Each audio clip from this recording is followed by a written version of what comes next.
Hi, everybody. Michelle Smith here, your executive producer and host of the Culture Soup podcast. Listen, it's a very exciting day. This will be the first time that I have shared with you that I have been invited to be one of the limited brands and professional broadcasters to partake in LinkedIn Live, which is awesome.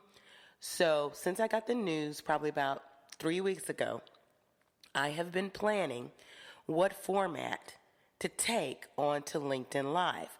I've also been planning my technology and making sure that my software was all right, that my sound was all right, that my graphics were just right. I've got everything technical right in line. I even have the lineup of the show together.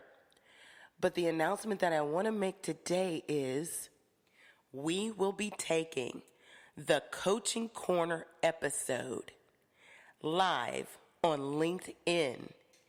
The even bigger news is we will take it next Tuesday. That's right. We're going to take the next episode, which typically airs every second Tuesday of the month, live on LinkedIn. Then you'll hear the recording here on the Culture Soup podcast that day. So, it's going to take on a new form. You'll be able to see me and any guests that I might have. You might even see laser coaching happen live on LinkedIn. And by the way, I'll be multicasting across LinkedIn, Facebook, Twitter, and wherever else I might have a social platform. Not quite on IG yet.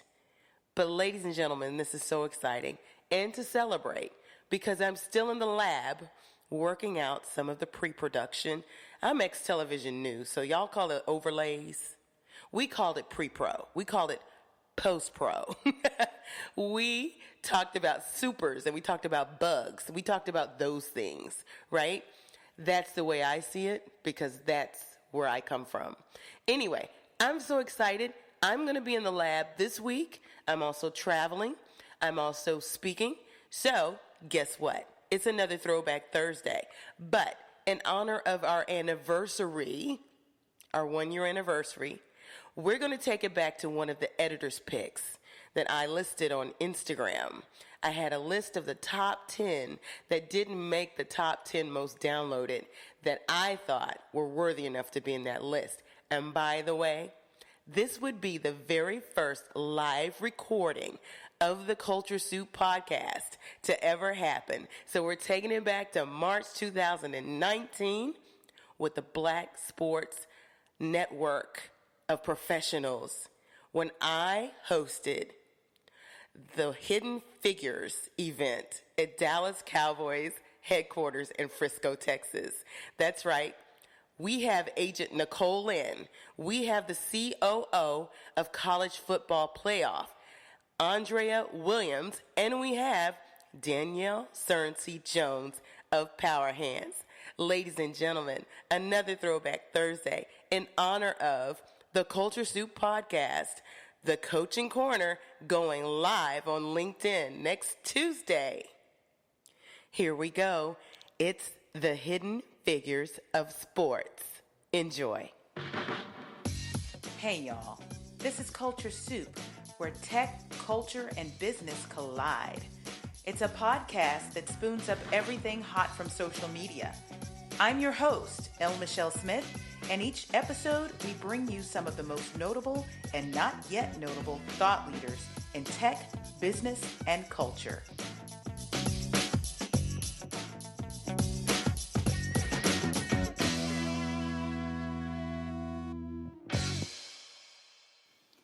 The date was March 20th, 2019. In fact, that was last Wednesday. I had the honor of moderating an event with the Black Sports Professionals Network of North Texas. It was their second annual Hidden Figures event where they honored women who were sheroes in the sports industry killing it in a male-dominated industry. I had the honor of interviewing 3 women who have made pioneering moves in the sports industry all at the same time, live in front of the membership of the Black Sports Professionals Network and also others in the community who packed the house at the Lincoln Experience Center at the Star at Dallas Cowboys headquarters in Frisco, Texas.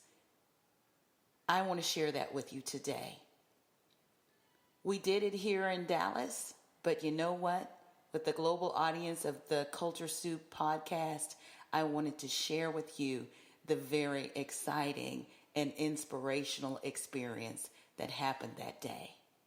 Without further ado, myself, yours truly, Danielle Surency Jones, the CEO of Power Hands, NFL agent Nicole Lynn, and COO of College Football Playoff, Andrea Williams. These ladies cap off our special series for Women's History Month, Authentically She. Ladies and gentlemen, a special edition of the Culture Soup podcast. This instant replay is brought to you by Power Hands.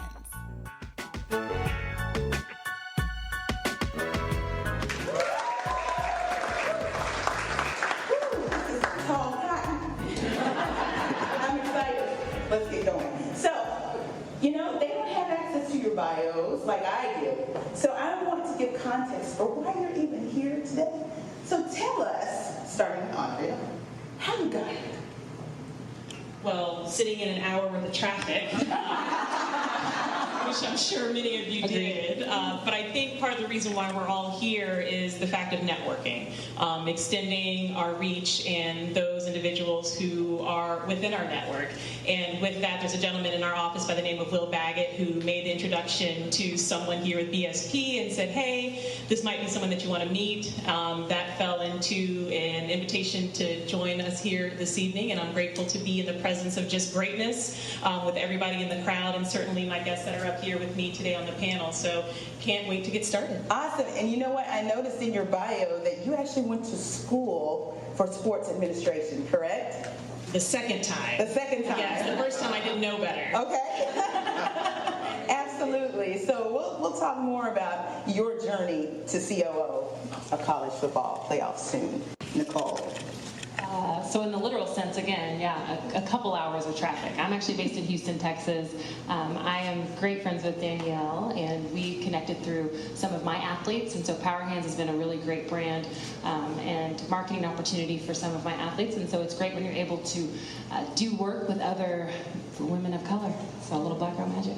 Awesome. And Nicole, you have some tie to a rapper named Lil Wayne, somebody like that? A little bit. All right. My boss. We'll talk about that too. Danielle. Well, since she took time to talk about Power Hands, and she really didn't explain why I asked her to be here, I'm going to take a moment to talk about my girl a little bit. So when Larry and Nicole approached me about being on the panel, thank you so much, I was very flattered and humbled. But as my husband says, I can't just sit back and do something, I got to get involved. So I thought, hey, how can I help? How can I get involved? How can Power Hands really get involved in a movement when it comes to exposing the greatness that women are doing in sports? And one of the first people that I thought about was Nicole, because of the great things that she's doing, not only just being an agent, but she is manages talent, and just her voice in sports is huge. So thank you for accepting the call. Thank you, Andrea. Thank you, Michelle. And thank you all for being here. Networking, an opportunity for us to learn. And 2019 is all about collaboration. Yeah. You're going to hear me say that over and over and over again. 2018 was about exposure, that we're great. And 2019 is about collaboration. Yeah, absolutely. Yep. Great. Let's start with the topic of entrepreneurship. Right now in this current environment, Black women are entrepreneurs more than any other diversity segment or even the larger population in the majority. It's amazing. Yes. You two are examples of that. Do you have any tips and advice for people who are wanting to be entrepreneurs? It's easier now more than ever with the internet, wouldn't you say? Yeah, absolutely. So some of the advice that I have is I took a different route. So I don't do my sports job full time. I mean, I say I do both of my jobs full time. So I'm an attorney at a law firm, and I do that, and I bill 2,300 hours a year. If you are a lawyer, you understand that that's nuts. And then I'm also a sports agent full time. And the way that I've been an entrepreneur is by keeping a check, right? Something that consistently comes in, and I started sports as a side hustle. And I think that there's a lot of ways to be an entrepreneur. You can jump all in and start a product or start a business, or you can start a side hustle. And then that side hustle becomes your job. And so now I'm in a position where I've got to make a decision, right? I got 2 full-time jobs. I can't do that forever. So something's going to have to give. But that is the way that I'm an entrepreneur. And so, yeah. Well, we have that in common. Yes. Danielle? And I would have to agree with Nicole. I talk to so many entrepreneurs, and the word entrepreneur has become so trendy. People think that you just have to jump. Mm-hmm. No. First of all, everyone in this room should have tendencies of being an entrepreneur. Whether you're in school, you work for corporate America, whatever you're doing, we should make sure that we are doing something to maximize our gifts where we get supplemental income coming in. And for me, that's what entrepreneurialism is. Well, with Power Hands, we did jump. And it's not an easy road. And if I have to summarize and think about 2 things that have really defined that jump, I listen to Will Smith all the time talking about when he jumped. For me, it has really been, and it still is a journey, but focus and tenacity. Guys, I got my way in corporate America, Girl Scouts growing up. I was never told no. Like, I was spoiled. Being an entrepreneur, I cannot tell you, if you don't have tenacity to listen to the 200 no's to get you to your right yes, that will change your trajectory of your business. If you don't have the patience to understand how to wait the storm out, then you won't get there. So tenacity is so very, very important. And then the focus piece, it's hard to be great doing one thing. But then if you're trying to do many things, and if you're an entrepreneur, you're an innovator. Mm-hmm. So you're going to want to create and do things over and over and over and over again. But what you're trying to do is create a sustainable business model that is attractive in creating revenue in your sleep. Try to stay focused and do that in one area before you pivot to many others. Awesome. So, Andrea, you have a different path. I was a student athlete at Texas A&M University. Any Aggies? No Aggies? No Aggies? Oh, Yeah, there we go. We're going to ignore the Longhorn in the front. I don't even see him right now. But that really was part of my path. And even before then, I had a father at home that really instilled in the family it's important to be successful, but part of that is getting a good education. And a great way to get an education is to get it for free. Yeah. And I was the baby of 3 siblings, and I had an older sister who's actually here this evening. Hello, Amanda. Hey, Amanda.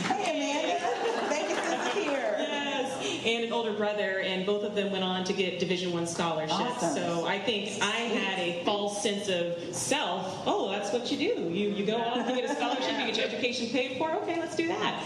But I was just so honored to be able to play 2 sports at A&M, and that really did introduce me to the world of college athletics. Volleyball and basketball. Volleyball and basketball. Wow, girl. I sat on the bench so well. I mean, I was getting yes, they were never out of Gatorade, let me tell you. And so that was really the start. And at the time, and I enjoy talking to student athletes now to say, what do you know about your athletic director? What do you know about the administrators that work in your athletics department in terms of what they're doing for you? And at the time, I wasn't aware. Yeah. I didn't know what all these people who were around and wearing suits and wearing their polos with their nice logo on there, what was their responsibility? But ultimately, after the fact, I learned that they were working hard to make sure that I had a positive and meaningful experience. Right. So that meant going to class, getting the right grades, staying eligible, but also developing for life after sport. Yeah. And we don't tell that story enough, and I don't think a lot of the public and the media really carry that theme in terms of all the wonderful things that are afforded to our student athletes on campus from being a student athlete. Right. And I certainly would not be here among these beautiful, wonderful women if it had not been for sports in college. Wow, that's awesome. Do you ladies have women role models that you looked up to in sports at all, or were they male? And that's okay too. That's a fair question. I'll go.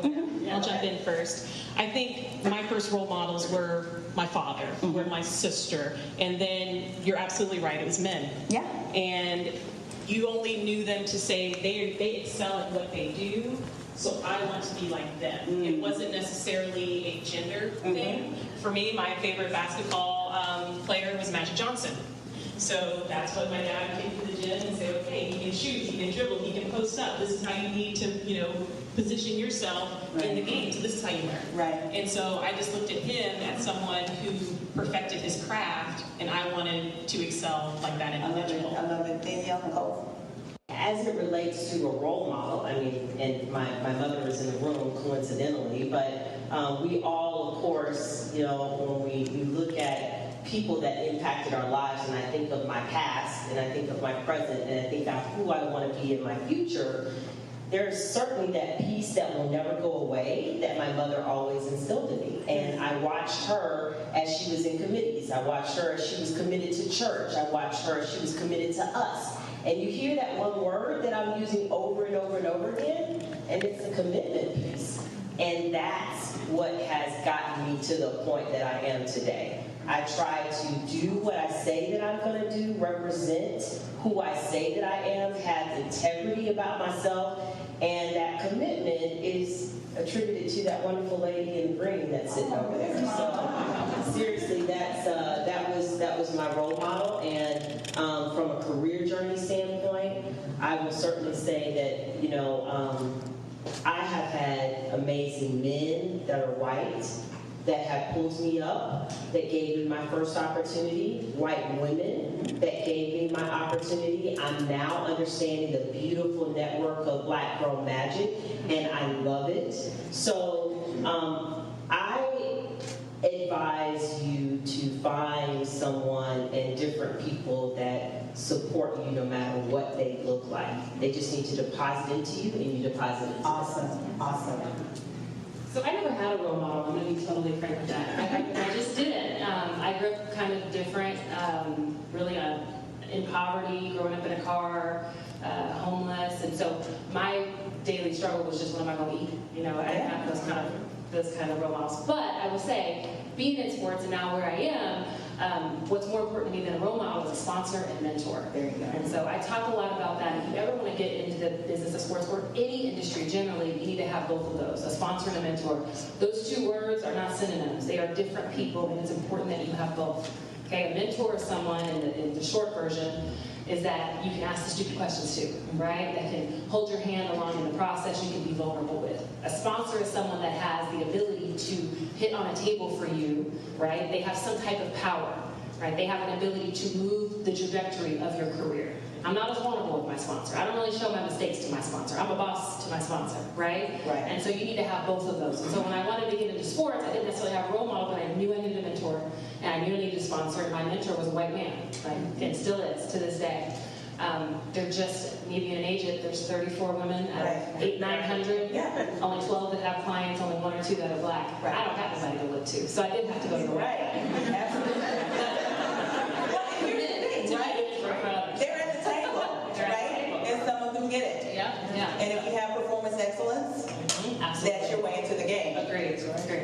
Okay. Wow, this is good stuff, y'all. All right. So Danielle, I want to go back to you. You started out in the medical arena, pharma. Talk about that, because you made that jump and you were in corporate. I was, yeah. I started out green in medical device. My first job after undergrad, graduating from Florida International University. Are there any Golden Knights in the room? No. Woo-woo. Okay. Well, I'm a Florida girl, graduated from Florida International University, started working with a company called Diagnostic Imaging that was gobbled up by a big company called Philips Medical System. So very quickly, I was emerged green, didn't know what in the world I was doing, but I knew that I had to figure it out, and I knew that medical device was going to take me somewhere. No one taught me how to sell a medical device. I stood in front of the person that I got the job and he said, sell a pen. I'm like, are you kidding me? Sell a pen? Is this my entry level into medical device? Okay, but I'm going to show you I'm going to sell a pen. I'm going to be sales rep of the year. And then a white woman pulled me up, who was the chief marketing officer, and made me the director of private label. And that was my experience into the corporate side. So I got out of the field, moved up to the corporate side, did many things there, and then moved to Medtronic, which is the largest medical device company of the world. It's over $30 billion. And I took a job that I had never done before just to get in. I was laid off from my other job with Philips Medical Systems, took a director of sales training and development. I was like, what the heck is this? But I'm going to figure it out. Again, only African-American woman as a director within all of Medtronic.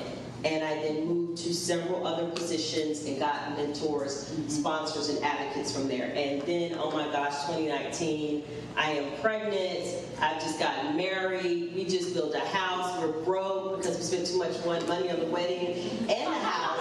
And my co-founder, 2013.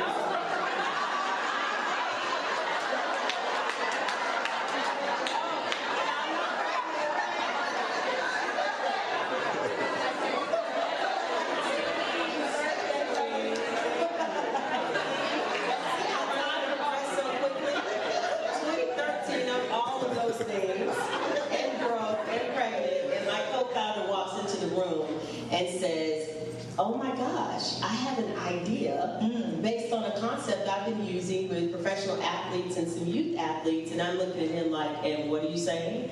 And as he says, I threw cold water at it, we vetted the process, etc. And I never really returned back to corporate America in the capacity that I was in. And we started this company and jumped. I never thought that I would be an entrepreneur. I didn't know what being an entrepreneur was. I wasn't that interested in sports, but here I am today. Exactly. That's awesome. So, Andrea, you made some history as a commissioner in Utah. Don't sleep on Utah. It is incredible. Yeah. Don't say that. Everyone else from Utah. Please don't say that. Where about? Salt Lake City. Okay, we were up in Ogden. It's incredible. It's I tell everybody it's majestic. And I lived there for 2 years, and when people would say, Utah, really? Like, is it a dry state? Or what is it? What's going on in Utah? And the only thing that I could use the terms to really talk about my experience was it was majestic, it was beautiful, you did not see a lot of people of color, and it was still incredible because the community there was all about family, neighbor, take care of the community, and I was so blessed to have walked into a brand new situation. I had spent the last 10 years in Chicago with the Big Ten Conference and was the first female commissioner for the Big Sky Conference, and it was not only an incredible experience professionally but personally. Right. And when you talk about going out on faith and taking that leap, and if you have prepared yourself, if you've gotten your knowledge, your education, it's certainly not going to matter what the opportunity is in front of you because you're going to be prepared. Right. And where you have deficiencies, you're going to learn, and you're going to make sure that you're ready to step into that next opportunity. And that's what was afforded to me. Right. It was great. It was short-lived. I didn't think it was just going to be 2 years, but here I'm in Dallas, and so grateful for this opportunity as well. That's awesome. I'm feeling a takeaway here. And that is, if you're going to pioneer in any part of any kind of industry, you may not find, in fact, if you're a pioneer by definition, you won't find people like you, right? So when it comes to your kitchen cabinet, your personal board of directors, I heard from all of you, there was diversity. In other words, people who weren't like you. Absolutely. So you had to have some trust, right? Yeah. Anybody want to talk about that? Especially in Utah. Utah's amazing, but I think seriously, when I've been to Utah, go. I'll collect a commission later. But you talk about those folks that inspire you and leaning into something that may be uncomfortable. And that's okay, but when you have individuals around you that you can be vulnerable with, too, and they truly want what's best for you, because not everybody who is in your presence, in your office, in your life is for you. And as soon as we get that opportunity to discern those who are in the circle that we talked about, the mentor, the sponsor, we like to call it our tribe, those who are going to uplift you, but more so than just being your cheerleader, but to hold you accountable. When you're not living your best life, when you're not living up to your potential, someone who can call you out on your stuff and say, I know you can be better, I know you can reach higher. And that comes in all shapes, sizes, forms, colors. Right. Nicole, let's talk about authenticity. I spent a lot of time talking about the Catalyst study that called Black women double outsiders in corporate America. And what that means is that the power structure is built around white men. And so when we show up, we're the exact opposite. Our gender, our color. All of this talk, though, about showing up authentically. How do we show up authentically as Black women when we're outsiders?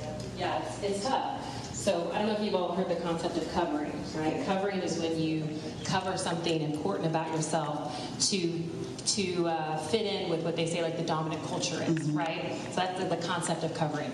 I do my best not to cover.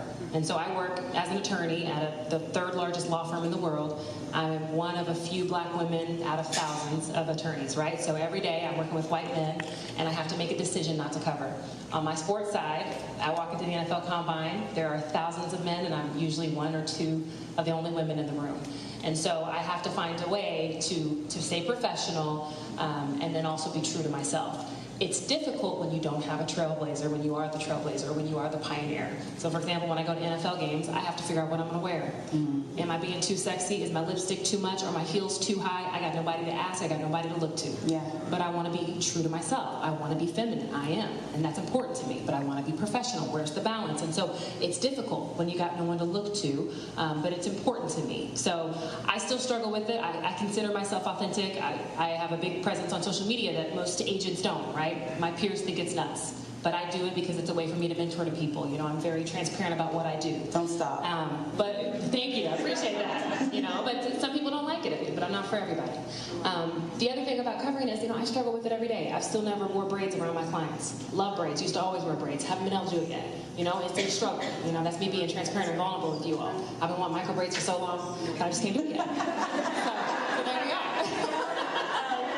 I had an executive coach that talked to me about turning up and turning down the Black girl magic. She called it style flexing. Can you talk to that, Danielle? When you walk into a room and you kind of feel the room and you know whether or not to go all the way there. Oh, absolutely. I struggled with this my entire corporate career. I was the only one of the very few women, and the other women that were in the room that were not women of color, they were trying to act like the guys. And I refused to do that because I am not one that can drink all night and then wake up in the morning and be productive. That's never been me. I'm not going to be able to do it, so I'm not going to go hang out at the bar. I've never been one to say 1,000 curse words. That's never been me. I'm not going to do it. But I was ostracized. I didn't fit in with everybody because I wasn't at the bar doing those things. I didn't curse all the time. So throughout my entire corporate career, it was really hard for me to be true Danielle because I was struggling with, oh my gosh, I'm still from Jacksonville, Florida, and I like to play spades, and I also like to wear my 6-inch heels, but I like to wear my sneakers, but I'm still trying to fight this battle of you think I'm this spiritual girl that you can't say things around. Right. That I'm a goody two-shoes. And I'm also trying to get a seat at the table. But now, when I tell you that I am so free and I feel so good being who I am, and that's the only way I deliver the best Danielle. Absolutely. I struggle with the same thing, going to certain conferences. We are the only women. Well, you know what? You're going to love me and my first time I wore faux locks. You're going to love me in my faux locks. Because you know what? What's coming out of my mouth in my faux locks is going to be brilliant. I love it. You're going to love me in my 6-inch heels or my sneakers. And once I forgot about all that, and again, I can't believe I keep quoting Will Smith, but it was so awesome. Because Will Smith has like millions and millions and millions of dollars, but Will just posted something and he says, aren't you so free when you just really don't give a... Yeah. It's true. And when you're so comfortable and you love yourself within and you know what you offer and deliver, like you get to the point where you just don't care what other people think. Yeah. Either they're going to be with you and like you, or they're not. And I'm cool with that. Because, as Nicole said, we're not for everybody. Oh, that's awesome. Andrea, back to you. Show. College football playoff. I didn't know where she was going. College football playoff actually has several women on staff. Almost all women? Do I understand that correctly? We are a small staff of about 20 individuals, which we have Team Awesome in the house. We've got some CFP staff. Hey!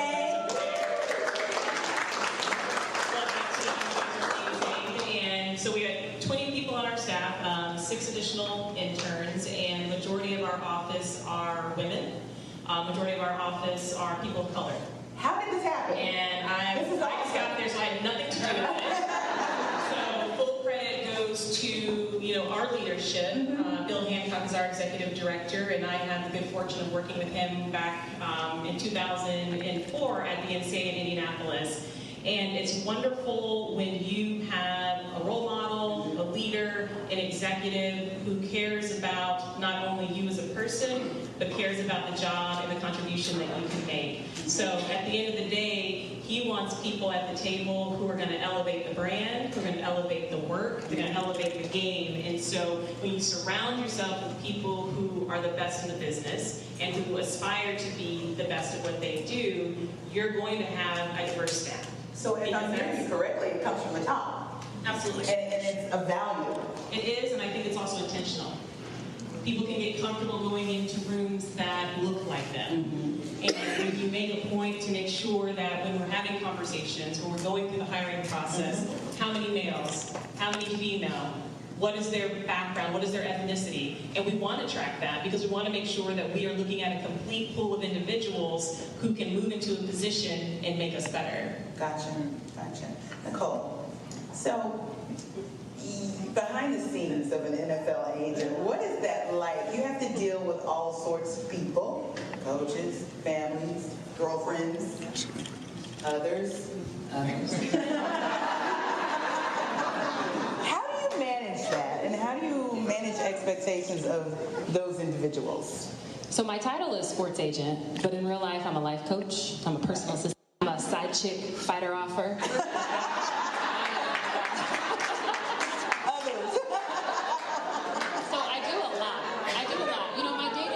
When you think about a sports agent, you think about negotiating a contract, right? Negotiating a contract and talking to teams. But these contracts are only done every 3 to 5 years. So I'm going to do a contract for my draft guys sometime in April, and those contracts are 3 to 5 years. So what am I doing for 3 years? I set myself apart, right? It's that kind of that life coach and stepping in as a mentor for these men and helping them make financial decisions and helping them make personal decisions. I want to be their first call, and I am. So my day, let's just example yesterday. I get calls at midnight from my clients. One of my clients called me just to talk about the draft. Man, if I get drafted at this team, we're going to have the best defensive scheme in the country or whatever, just to talk. Another client, they call me because they got arrested. A wife is calling me, or I've got to order flowers for a client because it's Valentine's Day and they forgot. So it's just a little bit of everything, but it's exactly what I need to be doing. It's walking in purpose, And walking in purpose is so powerful. It's so important. If you're not walking in your purpose, then you are just living and working to die, right? You're just living and working to die. And so I challenge everybody, if you're not walking in your purpose, to take the jump that everyone keeps talking about. And you shouldn't have given me a mic, but the jump is so powerful, right? It's that jump that every single successful person has to take. Mark Zuckerberg had to leave Harvard to start Facebook, right? Anybody that you can think of, Mark Cuban, etc., all these successful people had some big jump in their life. Figure out what that is for you. Danielle, that's awesome. That's good stuff. The gems, y'all. I hope you're taking notes. This is awesome. Look, that's good. You have an MBA. You went to Wharton for a leadership program, marketing. Has that given you an edge? No. Hey, look, there's people setting free. No. I'm a big advocate for education, so don't get me wrong. I am happy that I have those degrees and credentials up under my belt. But what I have experienced for the last 6 years, being an entrepreneur, cannot be taught There you go. in any of those programs. Not at all. What I have experienced completely comes from something that is innate, and that is a personal drive to get to my purpose, to make sure that I leave a legacy for generations and generations. And that drives me every single day, because I want our kids, our 2-year-old and our 5-year-old and their kids to say, oh my gosh, I learned this from my great-grandparents, and they did this. They failed, but the rebound was amazing. The rebound was feedback and not a setback, and it got us to the next level to get to our right stage. So again, education is amazing, and I encourage everyone, because let's just be truthful. I mean, we don't have privilege. So the more credentials and degrees and check marks that you have, the better we will be. But if you don't have that tenacity, that focus, that innate drive that's going to get you through those tough times, then there's no way that any of you will be sitting in this seat. We will just be sitting here. It separates the people from, if I said, you know what, we've got $1 million to give away. And there are going to be people in this, for the first 10 people run up here. There'll be people in this room that will sit in their seat and say, I'll never make it up there as the first 10 people. I'm just going to sit there. And there will be people that sprint, knock over chairs, in order to get to this spot. And that's the mindset that separates the good I from call the them great. the eagles. Yes, that's right. And then there's the chickens. That's right. Be okay. Awesome. Let's talk about inclusion. So you ladies are breaking ground, the pioneers. What does the industry need to do to bring in more women like yourselves, or even other underrepresented groups? Because if I'm hearing you correctly, innovation, the bottom line, everything is impacted when diversity is there, but you need inclusion too, because that's when your voice is raised, it's heard, it's understood, and it's accepted. What do we need to do in the sports industry to get more people that look different? From a woman's perspective, there's a lot of women in the industry that have the crab in a barrel mindset. When you put a whole bunch of crabs in a barrel and one starts to get out, they grab the person down, right? It's this weird, there's weird mentality in sports for when women get in. It's like they feel like they have to be the only one, right? There were a couple of women that came before me, and I wish that they were more helpful, but there's this fear of losing your spot. I think we can all win, right? I think there's a spot for everybody. It's difficult in sports, me as I represent athletes, and so it's not like most of my athletes are women, and so the only way I can help women is when I'm using secondary and third resources, I'm going to make sure I give women a chance. So my marketing reps, I'm going to go to women first, right? If I have a financial advisor for an athlete, I'm going to make sure a woman is interviewed by my athletes as well. Always giving any type of service for an athlete, I'm giving women a chance. And so, but yeah, it's just having the mentality that everyone can win. We can all make it to the top. I would just add being more creative and thinking outside the box. Working in college athletics, we have issues with attrition with women's coaches, and them not staying in the profession and not pursuing the profession of coaching, for example. And with that, it talks about you've got long hours, you're on the road a lot, they're not providing a lot of support if you are a wife or a mother. And so you have coaches now who are a new generation who are challenging the administration, who are challenging their supervisors and their bosses to say, well, I'm going to need, when we go on this charter flight, I'm going to need a seat for my children, for my husband. If you want us to stay late in practice because you're giving the men's basketball staff the opportunity to practice first, I'm going to need to get extra coin so that I can pay for my nanny. And I think that administrators are now seeing that if we want to foster these women staying in this industry, we have to think differently in how we treat them. Women don't necessarily have the same support system at home, whereas males may have that. And so I think thinking outside the box, being more creative, and listening to those who live a different lifestyle so that we can move and modify the way that we work in order to make sure that they feel welcomed and they have the resources to be successful, but to also be more than just their position. Excellent. And I'll just make a quick comment in saying one of my mentors said that diversity is not a problem to solve, it's a solution, the solution. So if we stop looking at diversity as a problem and start making sure we think about it as the ultimate solution, then every single organization, the message that you're carrying back to your organization, that we carry back to ours, is all about inclusiveness. And frankly, I don't care if there are men in the room. Those that are not afraid of their egos will absolutely admit, because my co-founder admits all the time, that women, when I tell you that we are bad ASSs, that we can work from visionary all the way down to execution like none other. I mean, women have a capacity that I believe that we were gifted and God gave us. That's why we carry the babies. That's why we carry other stuff that comes along with pain. We were created with this capacity to handle more. Well, and even black women, because we struggled more. Absolutely. So transformational leadership is something that we can do. Yes. Excellent. So one of my sponsors has a saying, you may have heard her say it, it's Hasu. Oh, yeah. Her name is Sid Marshall. And you may know her something around the Dallas Mavericks, right? Hasu, hook a sister up.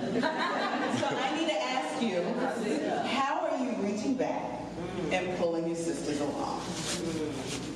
Well, I would say we've got some sisters in the crowd tonight, and I would put you on the spot, but we're not going to make you take your seats, because I'd like to hear from you what your experience has been, even in our office. But I think it's about but I think it's about not just making yourself available. And years ago, I thought that was enough, that if someone called and they wanted to meet, or they wanted to talk, or they wanted advice, that was good enough. As I've gotten older and I've matured and I've learned from my tribe, from my role models, from my mentors, is you just have to be intentional. I'm transparent. I want people to know what my journey looks like, and that is how I mentor. The other thing, like I mentioned before, if there's an opportunity to put a minority or a woman in front of my client, then I will. And so everybody that styles my clients are minorities or women. All the financial advisors are minorities or women. And I'm always going to give the publicists minorities or women first, every single time. And so if you see something from one of my clients, just know they're represented by women. I put them all on. So I love it.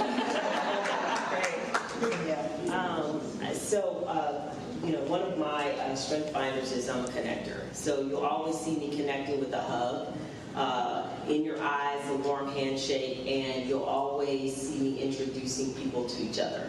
So that's the first step for me, because we get a lot of emails, there's a lot going on, I've got 2 kids, a husband, etc.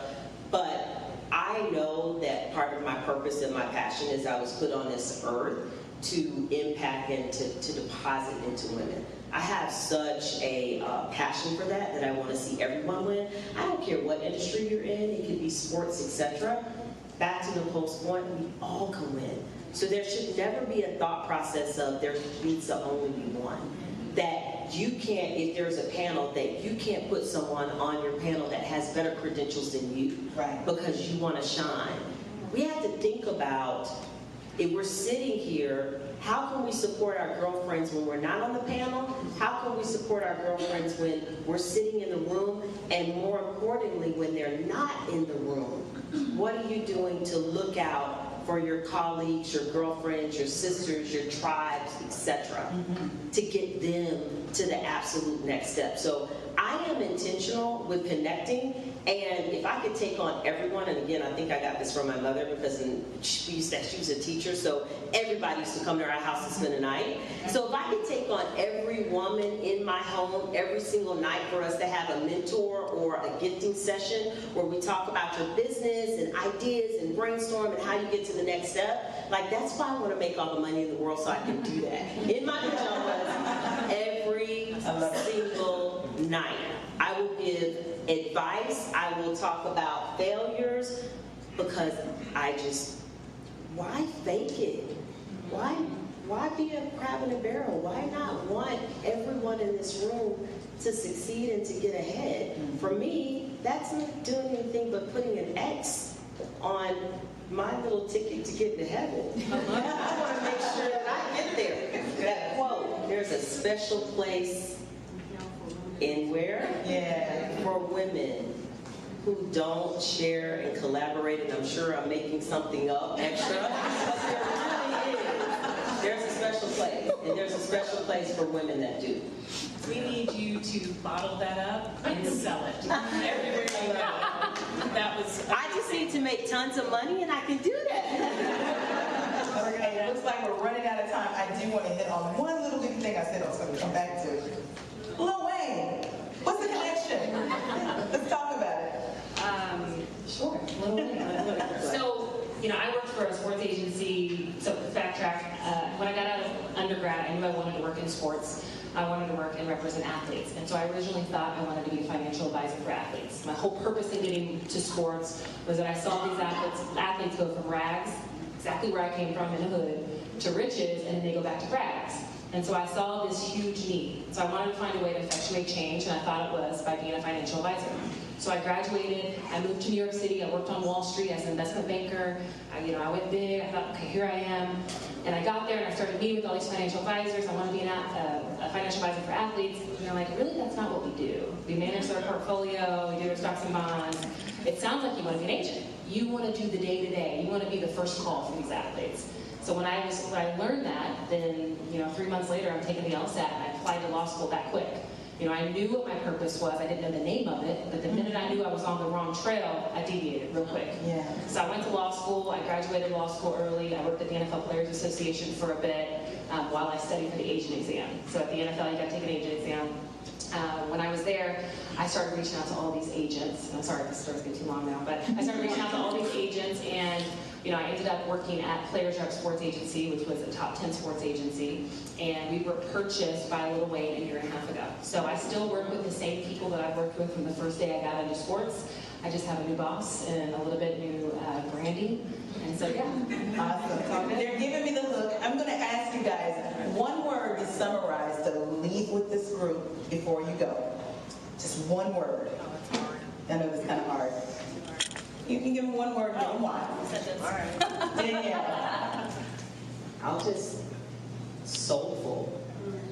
So let your actions and your purpose be based on your soul. Beautiful. Beautiful. I'll go before you steal my word. That's why I went first. Well played, Danielle. Well played. I think I would just simply go with collaboration.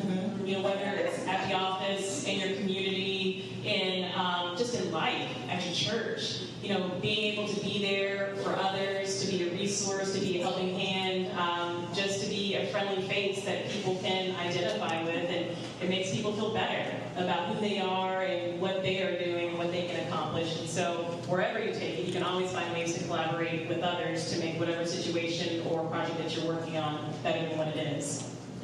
My word is fail.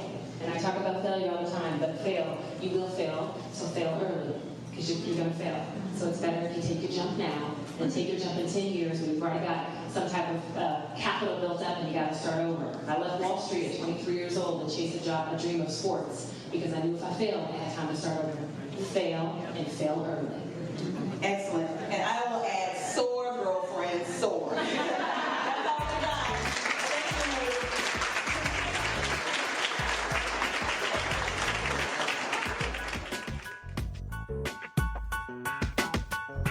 A lot of people to thank for this broadcast. First of all, the whole team at Power Hands who provided the video for us to rip the audio from. Thank you so much. Also want to thank Larry Lundy, who is the president of the Black Sports Professionals Network of North Texas. Thank you to Nicole Brightreicher, who was the event producer. Great job, girlfriend. Also want to thank the other lovely ladies on the panel. Danielle Surency Jones, CEO of Power Hands. Andrea Williams, COO of College Football Playoff. And Nicole Lynn, who is that legal eagle and NFL agent, youngest one in the NFL that's female. Also, I want to thank my other episode guest, Cheryl Atkins Green from Mary Kay, CMO. Trudy Bourgeois, the CEO of the Center for Workforce Excellence, and also for the sponsorship for the series, Authentically She. And we still have the opportunity to give away some of her books, so go by the website to do that. And also, thank you, Cheryl Grace, aka Powerful Penny, and also SVP at Nielsen. I am back on the road this week with the Culture Soup. The Culture Soup Podcast is a production of No Size Communication, LLC.